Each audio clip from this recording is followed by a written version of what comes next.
Алгач эле суроону балдардын тишине кам көрүүнү качан башташ керектиги туурасында сурасам. Тишке кам көргөнү өзү боюнда бар кезде эле башташ керек.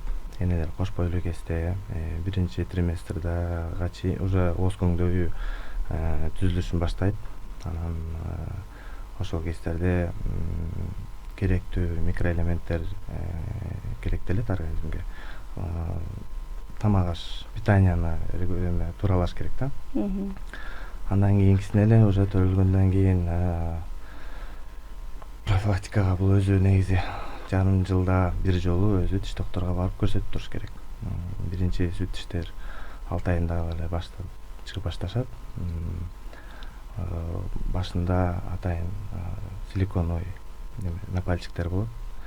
Андай жок болсо жөнөкөй эле бинт деле колго уруп алып, жылуу сууга салып, мамасы, энеси ооз көңдөйүн, тиштерин бир сыйра сүрүп тазалап туруш керек да. Суу менен эле. Суу менен эле башында ошентип эле тазалап туруш керек. Анан кийин бара уже щетка тандайбыз. Башында жумшак щетка болот.